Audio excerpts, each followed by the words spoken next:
The morning sun streamed through the tall windows of Windsor Castle as King Charles III sat in his private study, surrounded by centuries of royal history.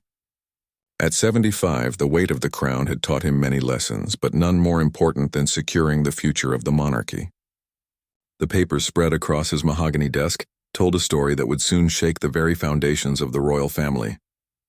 Prince Louis, now 16 and showing remarkable maturity beyond his years, had captured the public's heart in ways that surprised even the most seasoned royal watchers. Unlike his older siblings, Prince George and Princess Charlotte, Louis possessed a natural charisma that seemed to bridge the gap between traditional monarchy and modern Britain. His recent appearances at state functions had drawn praise from politicians, media, and citizens alike. The young prince had demonstrated an uncanny ability to connect with people from all walks of life. During a recent visit to a children's hospital, Louis had spent hours talking with young patients, remembering their names and stories from previous visits. Videos of him teaching elderly residents at a care home how to use smartphones had gone viral, showing a side of the royal family that many had never seen before. Charles had been watching his grandson carefully. The boy's intelligence was evident in his thoughtful questions during family discussions about state affairs. Louis had recently completed an impressive thesis on sustainable development for his A-levels, proposing innovative solutions that had impressed even government ministers. His teachers described him as exceptionally bright, compassionate, and surprisingly diplomatic for someone so young. The king's decision had been brewing for months. Traditional royal protocol suggested that Prince George, as the eldest, would naturally follow the line of succession. However, Charles had begun to question whether tradition should override merit and natural ability. The monarchy needed someone who could truly represent modern Britain, someone who understood both the weight of history and the demands of the future. Queen Camilla had noticed her husband's increasing focus on Louis during family gatherings. She observed how Charles would seek out the young prince's opinions on various matters, how his face would light up when Louis offered insights that showed wisdom beyond his years. What troubled Camilla was not just Charles's obvious favoritism, but what it might mean for her own family's position within the royal hierarchy. Camilla's relationship with her stepchildren had always been complex, marked by years of careful navigation through delicate family dynamics. She had worked tirelessly to build bridges with William and Harry, though with varying degrees of success. Her own children, Tom and Laura, had been kept largely out of the public eye, but Camilla had always harbored quiet hopes that her family might play a more significant role in the royal future. Her grandson, Freddie Parker Bowles, was 18 and had shown interest in public service. Camilla had discreetly arranged for him to attend several royal functions, hoping that Charles might notice his potential. Freddie was articulate, well-educated, and carried himself with the confidence that came from his privileged upbringing. In Camilla's eyes, he was every bit as capable as any of Charles's biological grandchildren. The comparison between Louis and Freddie had become a source of growing tension within the royal household. Staff members had begun to notice subtle signs of Camilla's displeasure whenever Louis received particular attention or praise. She would make carefully worded comments about the importance of experience and proper preparation, seemingly innocent observations that carried deeper implications. During a private dinner at Clarence's house, Camilla had broached the subject with Charles directly. She spoke about the value of giving opportunities to all the young people in their extended family, suggesting that Freddie might benefit from more involvement in royal duties. Charles had listened politely but hadn't committed to anything concrete, which only increased Camilla's frustration. The king's advisors had been conducting their own assessments of the younger royals. Private polls showed that Louis enjoyed approval ratings that exceeded even those of his grandfather during his most popular periods. Focus groups consistently praised the young prince's authenticity and relatability. Political analysts suggested that Louis represented exactly the kind of monarchy that could thrive in the 21st century. Meanwhile, conversations behind palace doors had begun to shift. Senior courtiers found themselves discussing scenarios that would have been unthinkable just a few years earlier. The idea of altering traditional succession protocols wasn't entirely without precedent, but it would require careful consideration of constitutional implications and public opinion. Prince William had mixed feelings about his father's apparent plans. As a devoted father, he wanted what was best for his children, but he also understood the importance of stability and tradition. Catherine had expressed concerns about the pressure such an elevation might place on Louis at such a young age. Though she couldn't deny her son's remarkable capabilities, the royal family's weekly gathering at Windsor was approaching, and Charles knew that the time for a decision was drawing near. The Queen's Platinum Jubilee celebrations had shown him how much the public valued continuity and tradition, but they had also demonstrated the power of personal connection and genuine charisma. Louis possessed qualities that couldn't be taught or manufactured, gifts that seemed to come naturally to him. As Charles prepared for what he knew would be a difficult conversation with his family, he reflected on his own journey to the throne. He had waited decades for his moment, learning patience and duty along the way. But perhaps the monarchy needed something different now, someone who could bring fresh energy while respecting ancient traditions. The decision that was forming in the king's mind would not just affect Louis's future, but would reshape the entire royal family's dynamics. It would test loyalties, challenge assumptions, and potentially create rifts that might take years to heal. But Charles believed that sometimes the most difficult decisions were also the most necessary ones. The stage was set for a confrontation that would expose the very human emotions lurking beneath the polished surface of royal life, where family politics and national duty would collide in ways that none of them could have predicted. The announcement came on a crisp Thursday morning in October, delivered with the formal precision that the palace had perfected over centuries. King Charles III had summoned his closest family members to Buckingham Palace for what he had described as an important family meeting. The ornate blue drawing room, with its silk-covered walls and priceless artwork, provided a fitting backdrop for a moment that would alter the course of royal history. Prince William arrived first, his expression serious as he nodded to the household staff.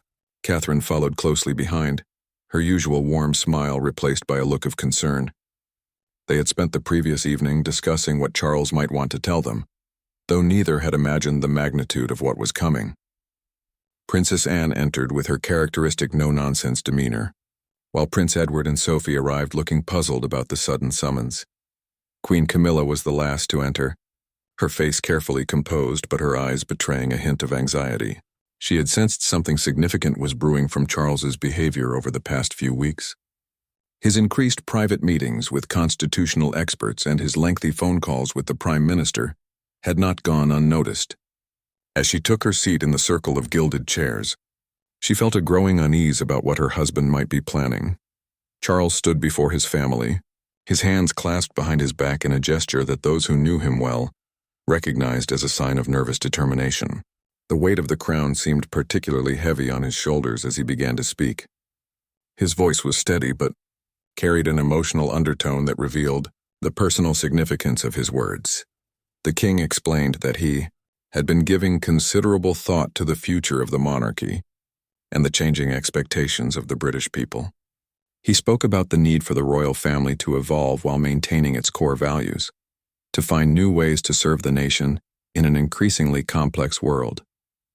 His family listened intently, though several exchanged glances that suggested they sensed something momentous was coming. When Charles announced his intention to elevate Prince Louis to a position of greater prominence within the royal hierarchy, the room fell into stunned silence. He explained that Louis would be granted the title of Duke of Cornwall ahead of his traditional position in the line of succession, along with increased responsibilities and a formal role in state affairs. The decision, Charles emphasized, was based on merit, capability, and the young prince's demonstrated ability to connect with the British people. Prince William's face went through a series of expressions, from surprise to concern to something approaching pride. As Louis's father, he felt conflicted between wanting to protect his son from premature pressure and recognizing the honor being bestowed upon him.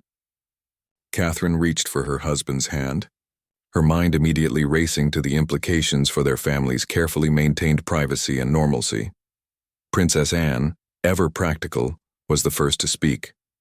She asked pointed questions about the constitutional implications and the precedent such a decision might set. Her military background had taught her to think strategically, and she could see both the potential benefits and the possible complications of Charles's plan. Her support when it came was measured but genuine. Prince Edward and Sophie exchanged meaningful looks. They had always maintained a lower profile within the royal family, but they understood the delicate balance of duty and personal desires that Charles was trying to navigate. Their own children had been given the choice of living more private lives, and they wondered if Louis would have the same luxury. But it was Queen Camilla's reaction that would prove most telling. Her face had grown progressively paler as Charles spoke, and when he finished his announcement, she sat in silence for several long moments. The careful composure she had maintained throughout their marriage seemed to crack slightly, revealing the hurt and anger simmering beneath the surface. Camilla finally spoke, her voice tight with controlled emotion.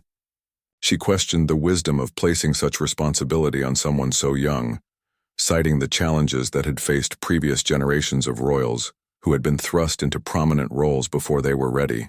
Her words carried the weight of someone who had witnessed firsthand the pressures of royal life and their impact on young people. The Queen's concerns weren't entirely without merit, but those present could sense that her objections went deeper than simple worry for Louis's well-being. Her questions about fairness and tradition carried an undercurrent of personal grievance that was difficult to ignore. She spoke about the importance of giving all young members of the family equal opportunities. A comment that everyone understood was directed at her own grandson's prospects. Charles listened to his wife's concerns with patience, but his response made clear that his decision was final. He had consulted with constitutional experts, government officials, and senior courtiers. The legal framework existed for such an elevation, and public opinion polling had shown overwhelming support for Louis's increased role. The king's tone became firmer as he explained that the monarchy's survival depended on its ability to adapt and embrace those who could best serve its mission. The meeting continued for another hour, with family members asking questions and raising concerns. Prince William eventually voiced his support for his father's decision, though he insisted on certain protections for Louis's education and personal development. Catherine added her agreement, but emphasized the need for gradual implementation to allow their son time to adjust to his new responsibilities. As the family began to disperse, small conversations broke out in corners of the room. Anne approached William to offer her support and advice about managing the transition. Edward and Sophie discussed the implications for their own family's role within the monarchy. But it was the conversation between Charles and Camilla that would prove most significant. The Queen's facade of composed acceptance finally cracked as the others left the room. She confronted her husband directly about what she saw as favoritism and unfairness. Her voice rose as she spoke about the years she had spent supporting the monarchy and the way her own family had been marginalized in favor of Charles's biological children and grandchildren. The hurt in her voice was unmistakable as she accused him of betraying the partnership they had built together. Charles's response was measured but firm. He reminded Camilla that his primary duty was to the crown and the nation, not to family politics or personal preferences. He acknowledged her contributions and sacrifices, but made clear that those considerations could not override what he believed was best for the monarchy's future. The conversation ended with both of them understanding that their relationship had entered new and uncertain territory. The announcement to the public would come the following week, but already the palace staff could sense the tension that had settled over the royal household. The decision that Charles believed would strengthen the monarchy had also exposed the very human emotions and conflicts that existed within the family, setting the stage for a period of unprecedented internal turmoil. The public announcement of Prince Louis's elevation sent shockwaves through British society and beyond. News outlets around the world scrambled to understand the implications of King Charles's unprecedented decision. The palace's carefully worded press release spoke of recognizing exceptional merit and preparing for the monarchy's future, but it did little to quell the intense speculation about what had really prompted such a dramatic break from tradition. Television news programs ran special segments analyzing every aspect of the decision. Constitutional experts debated the legal precedents while royal correspondents dissected the family dynamics that might have influenced the king's choice. Social media exploded with opinions ranging from enthusiastic support to outraged criticism, creating a national conversation that dominated headlines for weeks. Prince Louis himself seemed remarkably composed when he made his first public appearance following the announcement. At a charity event for disadvantaged youth, he addressed the media with a maturity that impressed even his critics. Speaking without notes, He acknowledged the honor and responsibility that had been placed upon him while emphasizing his commitment to serving the British people. His genuine humility and articulate responses helped to calm some of the initial controversy. Behind the scenes, however, the royal household was struggling to manage the fallout from Charles's decision. Queen Camilla had retreated to her private apartments, emerging only for essential duties and maintaining a frosty silence that staff members found deeply unsettling. Her usual warmth and engagement with household activities had been replaced by a cold professionalism that left everyone walking on eggshells. The Queen's closest confidants began to notice subtle changes in her behavior. She would make pointed comments about fairness and tradition during meetings, observations that seemed innocent but carried clear implications about her feelings regarding Louis's elevation. Her relationship with Catherine became noticeably cooler, with their previously warm interactions replaced by formal politeness that fooled no one. Camilla's anger wasn't just about Louis's promotion, but about what she saw as a systematic marginalization of her own family within the royal structure. She had spent years carefully building her position and influence, only to watch it diminish in favor of Charles's blood relatives. The elevation of Louis felt like the final confirmation that she and her family would always be considered secondary within the monarchy. The situation became more complicated when details began to emerge about Camilla's behind-the-scenes efforts to promote her grandson Freddie. Palace insiders revealed that she had been quietly lobbying for him to receive more prominent roles, and had even suggested him for several high-profile engagements. Her disappointment when these efforts failed to gain traction had clearly contributed to her current frustration. Freddie Parker Bowles himself became an unwitting focal point of the growing tension. At 18, he was intelligent and well-spoken, but he lacked the natural charisma and public appeal that had made Louis such a compelling figure. Comparisons between the two young men became inevitable, and Freddie found himself in the uncomfortable position of being used as ammunition in a family conflict he had never asked to join. The media began to pick up on the underlying tensions within the royal family. Royal correspondents, always attuned to the slightest changes in palace dynamics, started reporting on Camilla's apparent displeasure and the growing divide between different factions of the family. Anonymous sources spoke of heated arguments and cold silences, painting a picture of a family in crisis. Prince William found himself caught in the middle of the conflict. While he supported his father's decision regarding Louis, he also understood Camilla's position and the importance of maintaining family unity. His attempts to mediate between Charles and Camilla met with limited success, as both seemed entrenched in their positions.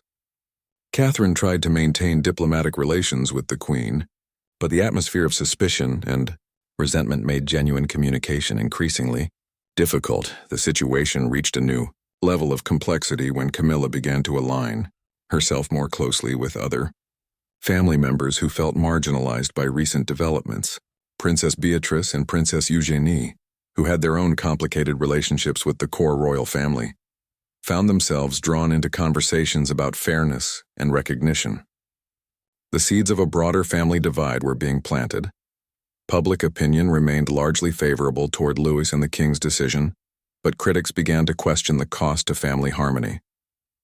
Editorial writers debated whether the monarchy could function effectively if the royal family itself was fractured by internal conflicts.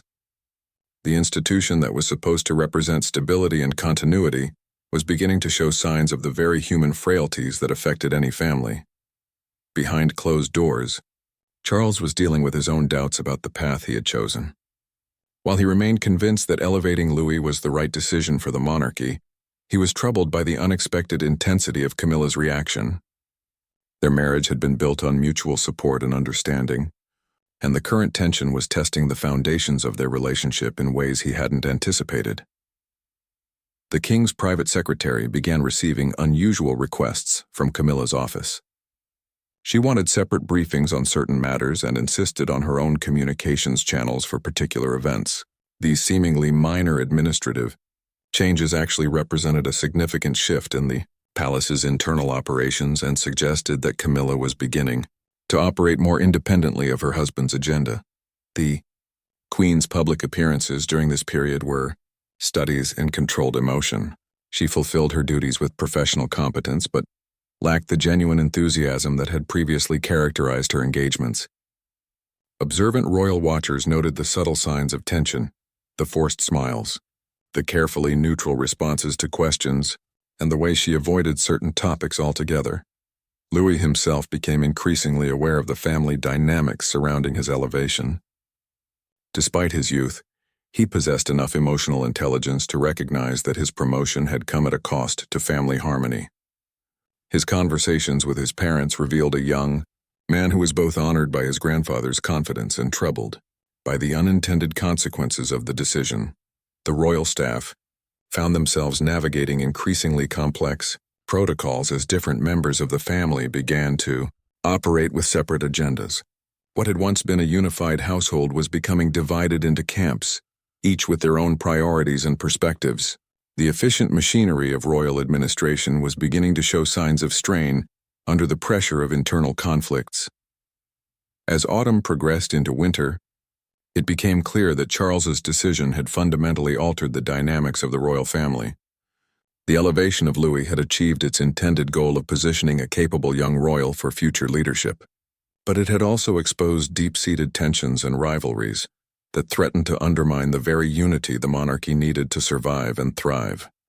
The breaking point came during the annual Christmas preparations at Sandringham.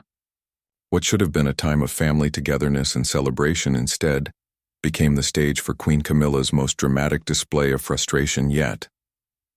The traditional holiday gathering, with its carefully orchestrated events and time-honored customs, provided the perfect backdrop for the simmering tensions to finally explode into the open.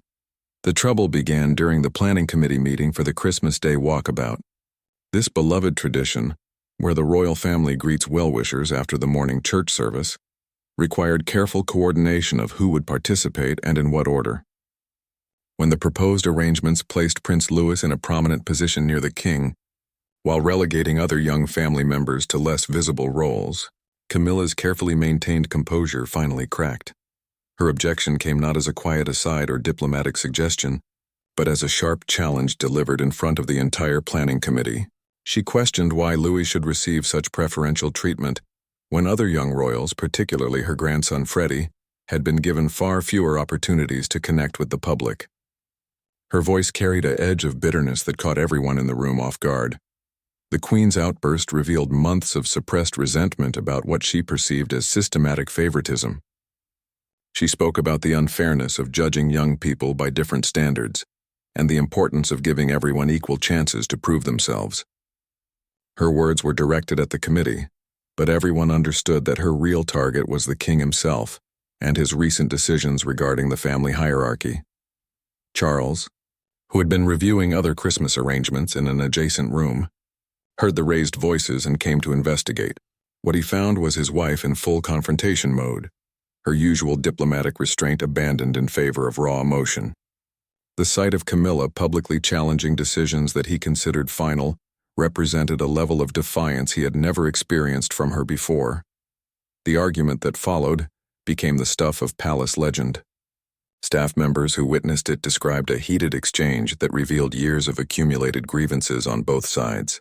Camilla accused Charles of breaking promises about how her family would be integrated into royal life, while he defended his right to make decisions based on what he believed was best for the monarchy's future. The Queen's voice grew louder as she detailed her frustrations with being treated as a secondary figure despite her years of loyal service. She spoke about the sacrifices she had made and the way her children and grandchildren had been kept in the shadows, while Charles's biological family received all the attention and opportunities. Her anger had clearly been building for months, and it was now pouring out in a torrent of accusations and hurt feelings. Charles's response was equally forceful. He reminded Camilla that his primary duty was to the crown and the nation, not to family politics or personal grievances. He spoke about the qualities that had made Louis the right choice for elevation, and emphasized that merit, not family relationships, had to guide such decisions. His tone became increasingly firm as he made clear that he would not be swayed by emotional appeals or family pressure. The confrontation reached its peak when Camilla directly challenged the wisdom of the king's decision regarding Louis. She questioned whether a 16-year-old, no matter how capable, could handle the pressures being placed upon him. Her criticism wasn't just about fairness anymore, but about the fundamental judgment behind Charles's choices. It was a line that, once crossed, would be difficult to step back from. The immediate aftermath of the argument was a tense silence that seemed to engulf the entire household. Staff members who had been present found excuses to leave the room, while those who heard the shouting from other areas pretended to be focused on their duties. The Christmas preparations continued, but the atmosphere had fundamentally changed from one of festive anticipation to uncomfortable tension. Word of the confrontation spread quickly through the royal household's informal communication networks. Staff members who had worked for the family for decades reported that they had never witnessed such an open display of conflict between the king and queen. The argument represented a breakdown in the carefully maintained facade of royal unity that had serious implications for the monarchy's public image. Prince William and Catherine learned about the incident within hours, as concerned staff members felt obligated to inform them about the family crisis. Their attempts to mediate between Charles and Camilla were met with polite but firm resistance from both parties. The king insisted that his decisions were final and not open to debate, while the queen maintained that her concerns were legitimate and deserved serious consideration. Princess Anne, with her characteristic directness, attempted to address the situation by speaking privately with both Charles and Camilla. She pointed out that their public conflict was damaging to the institution they were supposed to serve, and urged them to find a way to resolve their differences privately. Her intervention was appreciated, but seemed to have little impact on either party's entrenched positions. The wider royal family became aware of the crisis through various channels, and opinions were divided about how to respond. Some family members sympathized with Camilla's position and felt that she had been treated unfairly, while others supported Charles's right to make decisions about the monarchy's future without interference. The divide threatened to split the family into opposing camps. Louis himself became increasingly aware that he was at the center of a family storm that was far beyond his control. His conversations with his parents revealed a young man who was beginning to question whether the honor of his elevation was worth the cost to family harmony. His natural empathy made him particularly sensitive to the pain that his promotion had caused his step-grandmother. The Christmas celebrations proceeded according to tradition, but those who knew the family well could see the strain beneath the surface. Camilla fulfilled her duties with professional competence but lacked her usual warmth and engagement. Charles maintained his public composure, but seemed more serious and less relaxed than in previous years. The carefully choreographed events that usually showcased royal unity instead highlighted the growing divisions within the family. The media began to pick up on subtle signs that all was not well within the royal household. Royal correspondents noted the formal interactions between the king and queen, the way certain family members seemed to avoid being photographed together, and the overall atmosphere of tension that even careful protocol couldn't entirely disguise. Behind the scenes, palace staff were struggling to manage the practical implications of the royal couple's conflict. Scheduling became more complex as Charles and Camilla began to request separate briefings and independent travel arrangements for certain events. The efficient machinery of royal administration was being strained by the need to accommodate two separate agendas within the same household. The Christmas crisis marked a turning point in the royal family's internal dynamics. What had begun as a disagreement about Louis's elevation had evolved into a fundamental conflict about power, recognition, and the future direction of the monarchy. The consequences would extend far beyond the holiday season and reshape relationships within the family for years to come. The new year brought no respite from the tensions that had erupted during the Christmas crisis. If anything, Queen Camilla's anger seemed to have crystallized into a cold determination that worried even her closest allies. Her behavior had evolved from emotional outbursts to calculated acts of defiance that sent clear messages about her displeasure with the king's decisions. The first sign of Camilla's new strategy came during the planning for her upcoming solo engagements. Traditionally, the queen consort's schedule was coordinated closely with the king's office to ensure consistency in messaging and avoid scheduling conflicts.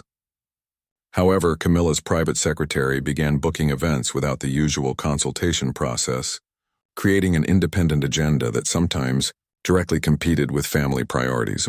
One particularly Notable incident occurred when Camilla arranged a high-profile visit to a youth leadership program on the same day that Prince Louis was scheduled to launch a new educational initiative.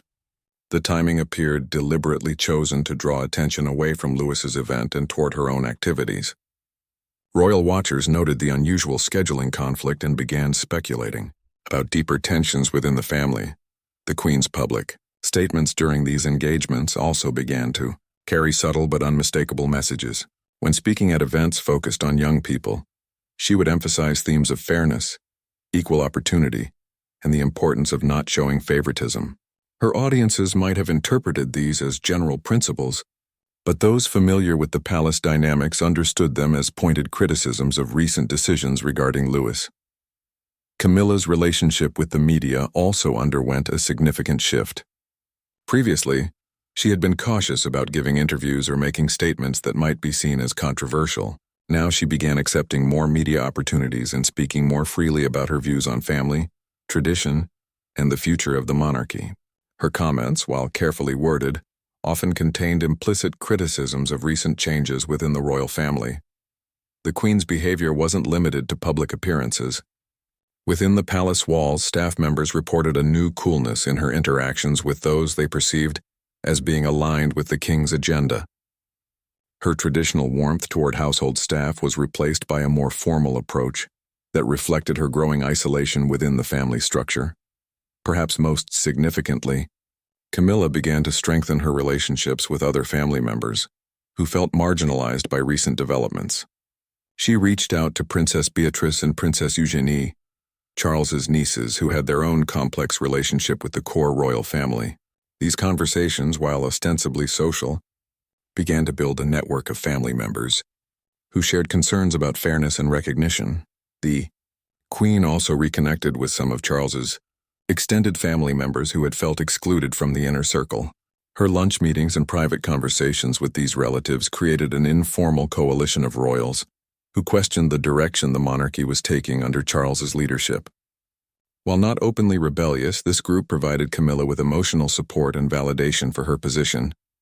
King Charles initially tried to ignore his wife's behavior, hoping that time would heal the wounds caused by their Christmas confrontation. However, as Camilla's acts of defiance became more frequent and public, he realized that the situation required direct action. His attempts to address the issue through private conversations met with polite but unyielding resistance. The king found himself in an impossible position. As the monarch, he couldn't allow his authority to be publicly undermined, even by his wife. However, any heavy-handed response risked creating an even bigger crisis and potentially damaging the monarchy's reputation. His advisors urged caution, but also warned that the situation couldn't be allowed to continue indefinitely. Prince William and Catherine watched the deteriorating relationship between Charles and Camilla with growing concern. Their attempts to serve as intermediaries became increasingly difficult, as both parties seemed committed to their opposing positions. The couple worried about the impact on their children, particularly Louis, who was struggling with the knowledge that his elevation had caused such family turmoil. The media began to pick up on the unusual dynamics within the royal family. Royal correspondents noted the separate scheduling, the coded messages in Camilla's speeches, and the obvious tension during joint appearances. While the palace maintained its traditional policy of not commenting on family matters, the speculation and analysis in the press created additional pressure on all involved. Public opinion about the situation was divided.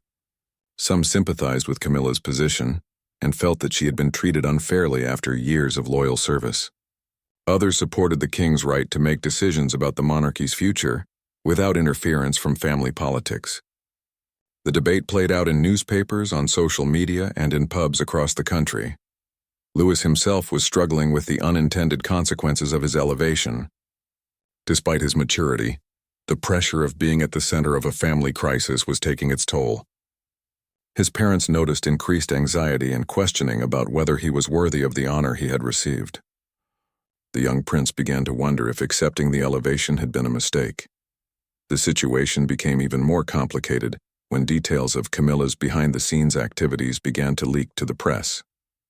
Reports of her separate scheduling and independent agenda created a narrative of a royal family in conflict. The palace's attempts to manage the story were hampered by the fact that many of the reports were essentially accurate. Camilla's strategy appeared to be working in some ways. Her independent profile was growing, and she was receiving positive coverage for her engagements and speeches. However, the cost to family relationships and royal unity was becoming increasingly apparent. The monarchy that had weathered so many external challenges was now facing a crisis from within. The Queen's behavior also began to affect other family relationships. Her growing closeness to previously marginalized family members created new dynamics and alliances that complicated traditional royal hierarchies. Some family members found themselves having to choose sides or navigate carefully between competing loyalties. As winter turned to spring, it became clear that the conflict between Charles and Camilla had evolved beyond a simple disagreement about Louis's elevation. It had become a fundamental challenge to the king's authority and a test of whether the monarchy could function effectively with such deep divisions at its heart. The institution that was supposed to represent stability and continuity was being shaken by very human emotions of hurt, anger, and resentment. The palace staff, caught in the middle of the royal couple's conflict, struggled to maintain normal operations while accommodating two increasingly separate agendas. The efficient machinery of royal administration was being tested by the need to serve a divided household, and cracks were beginning to show in the usually seamless execution of royal duties. The stage was set for a confrontation that would either resolve the crisis or fundamentally alter the nature of the monarchy itself. The question was whether family loyalty and institutional stability could overcome personal grievances and wounded pride. The crisis reached its climax during preparations for the king's upcoming state visit to Australia. This important diplomatic mission required the full support and coordination of the royal family, but the ongoing conflict between Charles and Camilla threatened to undermine the entire enterprise. The Queen's increasingly independent behavior had created a situation where the palace couldn't even guarantee unified royal representation on the international stage.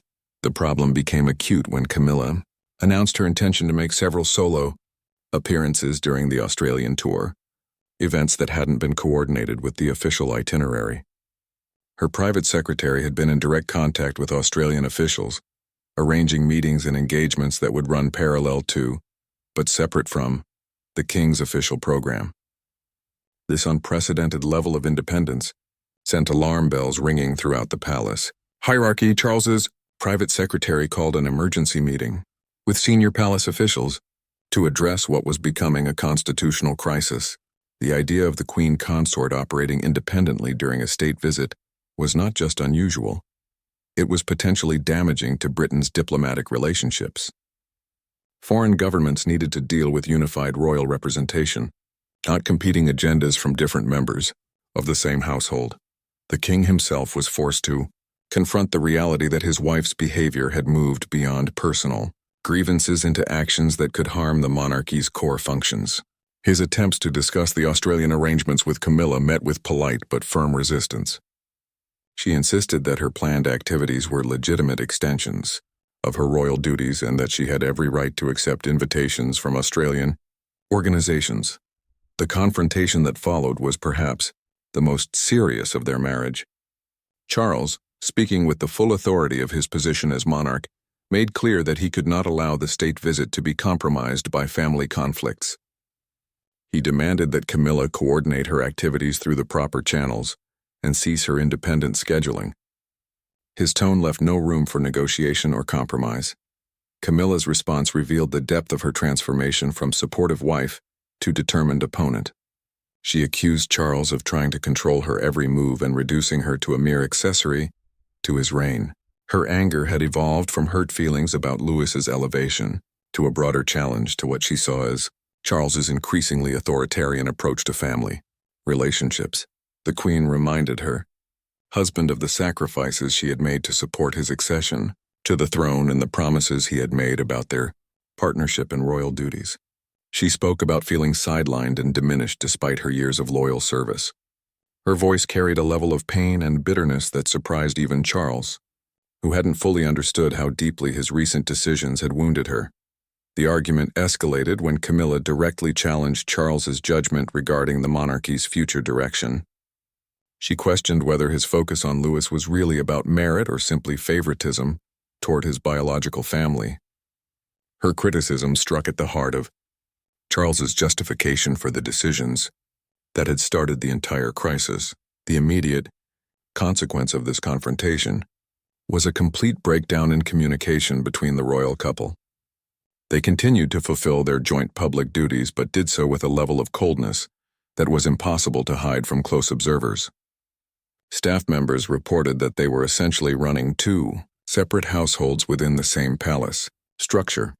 The situation became even more serious when news of the couple's conflict began to leak to the media. Anonymous sources within the palace spoke of heated arguments and separate living arrangements. While the palace maintained its traditional silence on family matters, the speculation became so intense that it began to affect public confidence in the monarchy itself.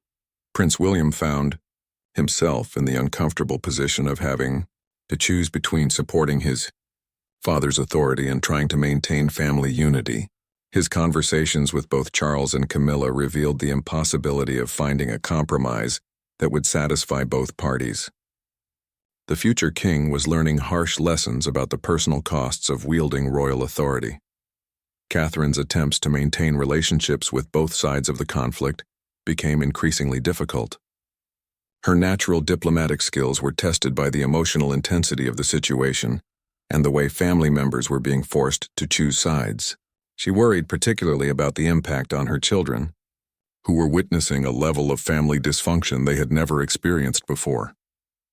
Louis himself reached a breaking point when he realized the full extent of the crisis his elevation had caused.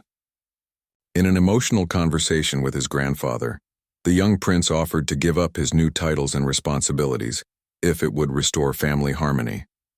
His willingness to sacrifice his own position for the sake of peace revealed a maturity that impressed even Charles, though the king refused to consider such a step.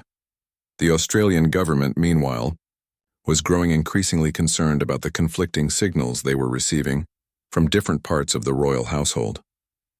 Diplomatic channels were being used to seek clarification about the visit's arrangements, creating embarrassment for the British government and raising questions about the monarchy's internal coordination. Princess Anne, with her characteristic directness, attempted one final intervention. She convened a family meeting that included Charles, Camilla, William, and Catherine, hoping that collective family pressure might succeed where individual efforts had failed. Her blunt assessment of the situation and its potential consequences for the monarchy's reputation had a sobering effect on everyone present. The meeting revealed the full extent of the divisions within the family. Camilla had indeed built a coalition of support among family members who felt marginalized by recent developments. Her alliance with Princess Beatrice, Princess Eugenie, and several of Charles's cousins had created a significant faction within the royal family that questioned the king's recent decisions.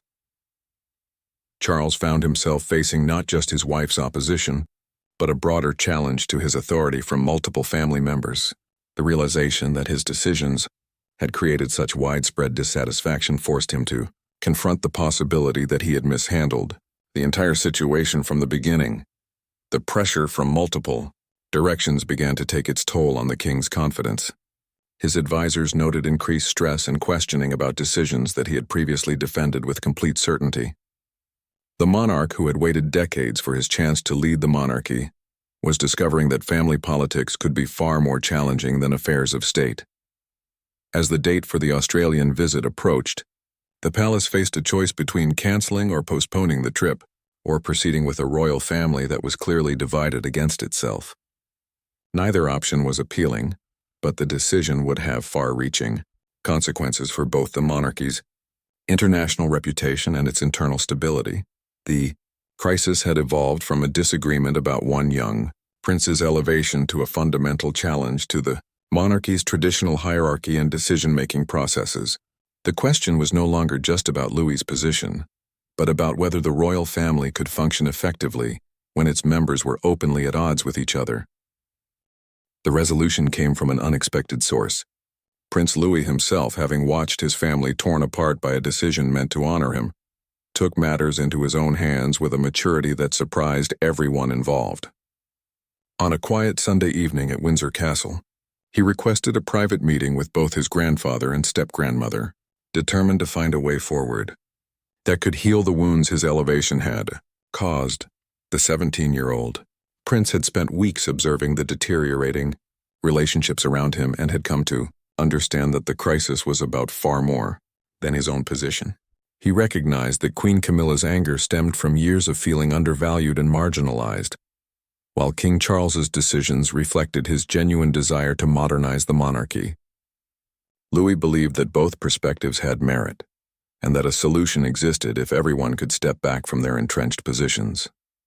Speaking with remarkable eloquence for someone his age, Louis addressed both his grandfather and step-grandmother with empathy and wisdom. He acknowledged the honor of his elevation while also expressing his understanding of Camilla's concerns about fairness and recognition.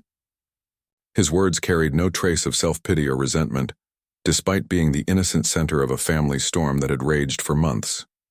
The young prince proposed a compromise that no one else had considered. Rather than maintaining his elevated position in isolation, he suggested creating a youth council within the royal family that would provide opportunities for multiple young members to contribute meaningfully to the monarchy's work.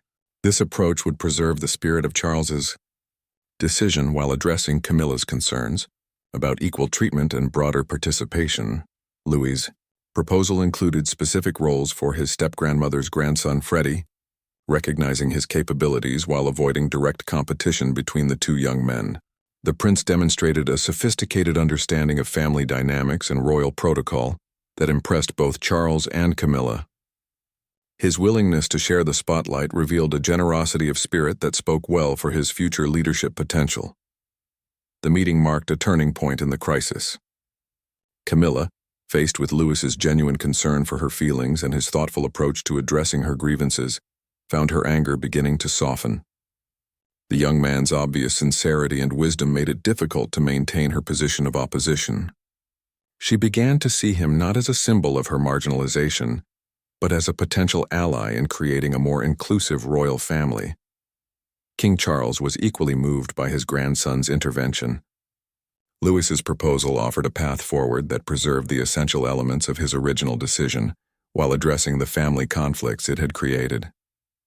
The king realized that his grandson had developed the kind of diplomatic skills and emotional intelligence that would serve him well in future royal roles.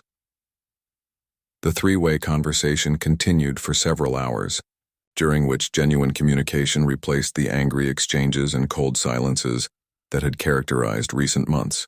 Camilla was able to express her feelings without the heat of previous confrontations, while Charles listened with new understanding of how his decisions had affected her.